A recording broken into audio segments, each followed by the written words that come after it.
Hey guys, so yeah, with no One Piece in order to review this week, I thought why not? I'll go ahead and I'll review Eden Zero early.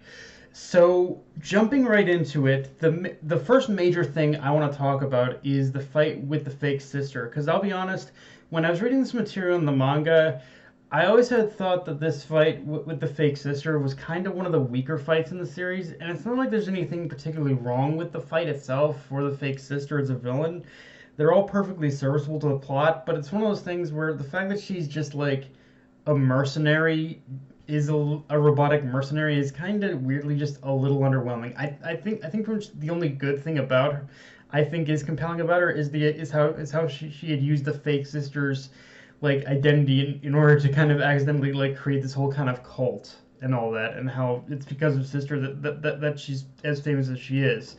Um, and it but if I'm being frank, revisiting this material in the anime hasn't changed my opinion all that much, except for two major things.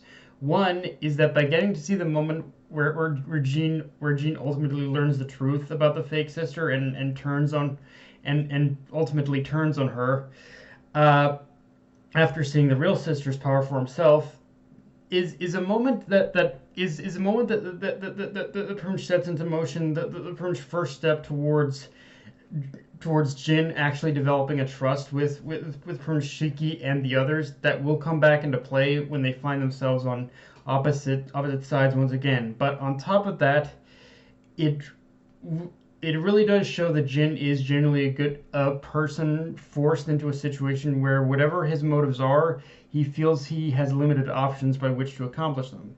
Of course, with that, we also now have a name to go with Jin's motive, which is to help, which is Jin is trying to fund someone in order to help his sister clean.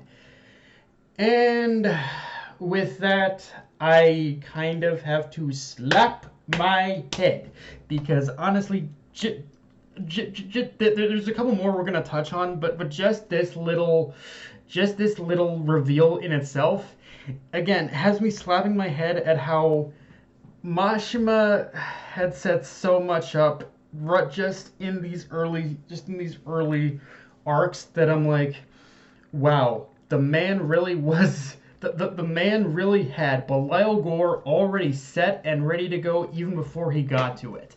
Like, holy crap. I'm sorry. Just trust me. Everyone who's an anime only, you will understand once season two hits. Like all these little reveals we're getting of Clean being Jin's sister, all that's gonna make sense when the time comes. Um, the other thing about this fight is when the real Sister Ivry jumps in and knocks the shit out of the fake sister.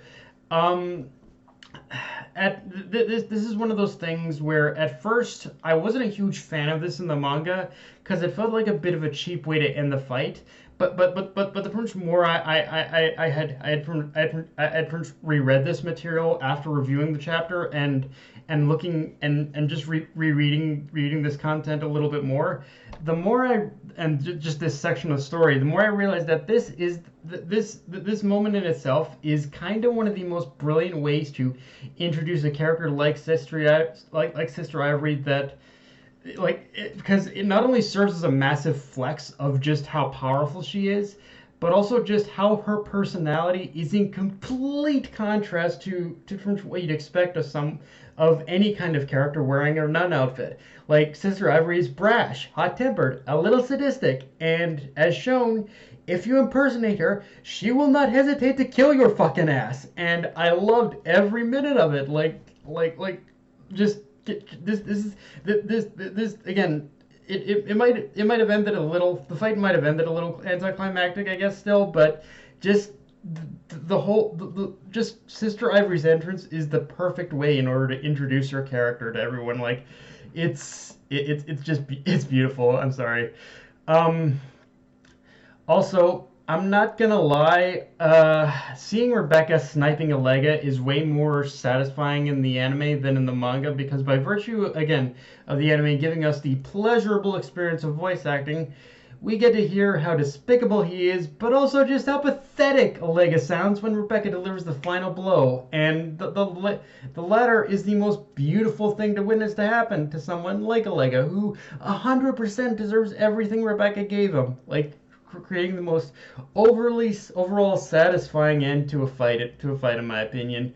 Now, I want to jump back a bit to when Shiki fights the fake sister, her flunky, and Jean, because the one thing I never appreciated about the early stages of the fight that I do now is how Shiki is able to come up with the new concepts and ideas of how to use his powers, and just think from moment to moment of how he can how he can utilize his ether gear effectively. Again, it's something pretty basic that you'd expect from any shonen protagonist, really, but it does good at showing just Shiki's capabilities for strategy are much greater than what we've seen on the surface, but also on top of that, just generally showing his versatility in combat. Now, on the other hand, I do kind of wish we could see him use more of this versatility again in the manga, because it does feel like Mashima has somewhat tossed a little bit of that out in where the manga is right now for just like basic fight choreography, but it is what it is. And what made the fight to both like Shiki's fight and Rebecca's fight even better is how they just ended up with both Rebecca and Shiki basically had basically recounted their time playing video games as a way of pretty much mastering their pretty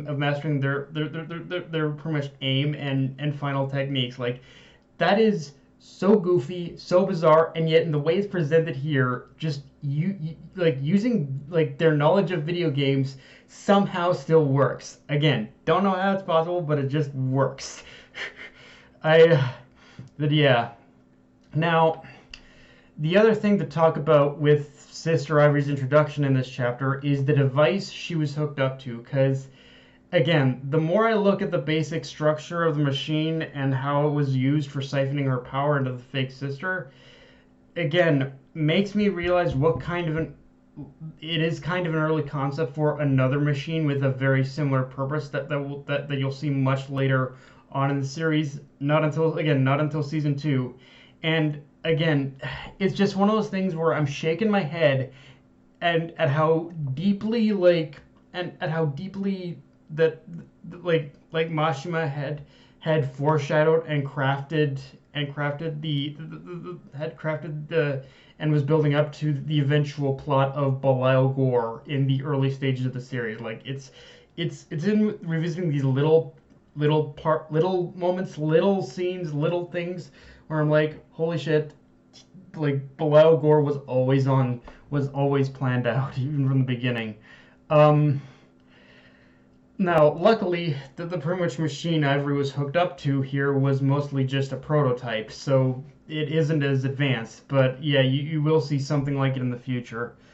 And on top of that, I really appreciate the moment where between Rebecca and Pino, because even though it's the most basic kind of lesson for Pino to learn, I do like how from being around people like Shiki and Rebecca, she's slowly understanding the concepts of not just what it means to be friends, but also what it means to be human, and thinking beyond the program and wiring she was built with. It's a small moment I didn't think all that much about, but looking back, it's not only set the stage for future development, and how it's a starting point to one of the series' biggest running themes throughout, which is that machines are just as capable of human emotion as humans are capable of losing their humanity, but that Pino herself, just from that conversation with Rebecca, had taken her first step towards the former.